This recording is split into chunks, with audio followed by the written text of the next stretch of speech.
Up now we have discussed about tangent and all that things. Now we are going to see the theorem number 2.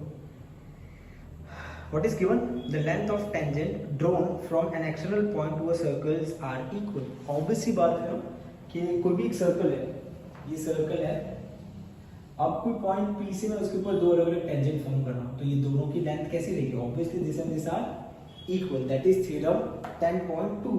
वो proof के साथ दिया गया हुआ है, प्रूफ के साथ दिया गया हुआ है, देख लेना एक बार खाली. We are not discussing here, we are not discussing here yet. Now we are going to solve the example number first. हमें example number first देखने की जरूरत है. Let us see the example number first. What is given? Example number first के अंदर दिया गया है, prove that in two concentric circle the chord of a larger circle which touches the smaller circle is bisected at the point of contact.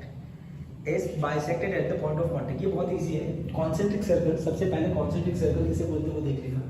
This is circle and this circle inside the another circle is known as concentric circle. अब यहाँ से कोई एक line पास हो रही, this is a tangent. तो यहाँ से कोई लाइन इसके ऊपर परपेंडिकुलर लूंगा ना, तो वो क्या होना चाहिए? दोनों वो जो लाइन सेगमेंट को दो इक्वल पार्ट्स के अंदर डिवाइड करना चाहिए. तो ऑब्वियस सी बात है, ये कैसे होगा कि हमने OP को ज्वाइन कर दिया, OP परपेंडिकुलर हो गया AB के ऊपर. तो अब हमें पहले से ही पता है कि AB कोई कॉर्ड है, तो अगर कोई पॉइंट उसके ऊपर परपेंडिकुलर है तो ऑब्वियसली वो उसे बाइसेक्ट करेगा. Now we are going to solve the example number second. Example second देखते हैं. Read the question. क्या दिया गया हुआ है? Two tangent TP and TQ are drawn to a circle with center O from the external point T. Prove that PTQ is equal to twice into OPQ. ये देखने की जरूरत पड़ेगी हमें. Let us consider.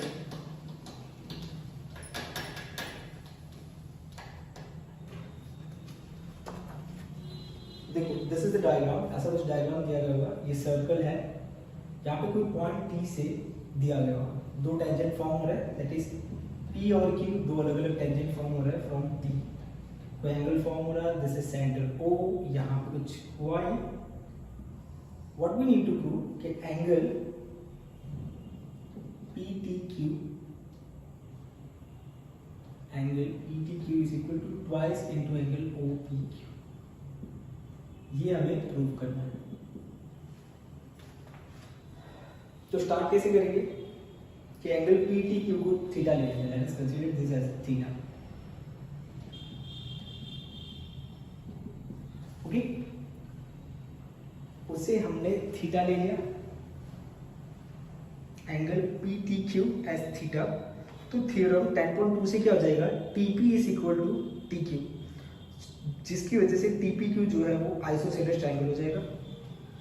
इसे हमने एंगल थीटा ले लिया. Let's consider this as angle theta. ये दोनों साइड इक्वल है, तो अगर TP is equal to TQ है, then triangle TPQ is isosceles triangle. ये आइसोसेलेस ट्रायंगल हो गया. थ्योरम 10.2 में क्या लिखा था कि कोई भी टेंजेंट जो है उसका लेंथ कैसा रहता है? इक्वल रहता है. तो जिसकी वजह से TPQ जो है वो कैसा हो गया? आइसोसेलेस ट्रायंगल हो गया. Therefore angle TPQ is equal to TPQ is equal to TQP and that is equal to 1/2 180 minus theta. अब टोटल जो एडिशन रहता है ना वो क्या रहता है? टोटल जो एडिशन रहता है that is equal to 180, जिसमें से हमने इसे थीटा ले लिया हुआ, ये और ये इक्वल है. तो मैं क्या लिख सकता हूँ? Angle TPQ is equal to angle TQP and that is equal to 1/2 क्या रहेगा? 180 है टोटल, तो 180 में से मैंने थीटा माइनस कर दिया, तो ये दोनों की वैल्यू क्या हो जाएगी? 1/2 multiply by 180 minus theta. So this is equal to 90 minus theta by 2. ये दोनों एंगल की वैल्यू मिल गई 90 माइनस थीटा बाय 2. तो यहाँ पे एंगल O जो रहेगा ना, दैट इज क्या आ जाएगा? Angle OPT is equal to 90 degree. ये हमने प्रीवियसली देखा था, सेंटर से किसी भी टेंजेंट को अगर टच करेंगे तो वो कितना रहता है? 90 रहता है. सो the value of OPT is 90 degree. अब हमें क्या फाइंड आउट करना है? OPQ फाइंड आउट करना है. तो OPQ is equal to OPT minus TPQ. So that is equal to, value substitute कर दो, 90 minus 90 degree minus, okay consider करते हैं कि यहाँ पे ये O है, so this is equal to, अब क्या हो जाएगा, angle OPT, angle OPT that is equal to 90 degree. ये अपने थ्योरम 10.1 से लिख सकते हैं। अब क्या हो जाएगा, OPQ अगर मुझे फाइंड आउट करना है एंगल OPQ, तो वो क्या हो जाएगा, OPT में से एंगल OPT माइनस क्या कर देंगे, TPQ, एंगल TPQ। सो OPT की वैल्यू तो तुम्हारे पास अवेलेबल है, एंगल OPT कितना है, 90 डिग्री, माइनस TP की तुमने यहाँ पे फाइंड आउट किया, that is 90 minus theta by, तो माइनस है ना, तो दिस विल बिकम प्लस 3/2, तो we can say that theta by 2 आ गया हमारा आंसर OPQ का। So the value of OPQ is theta by 2। So we can see that theta हमने क्या कंसीडर किया गया, PTQ, तो angle OPQ is equal to angle PTQ by 2, PTQ by 2. So this is the thing which we need to prove. इसे left hand side पे लेंगे, so this will become angle OPQ and that is equal to angle P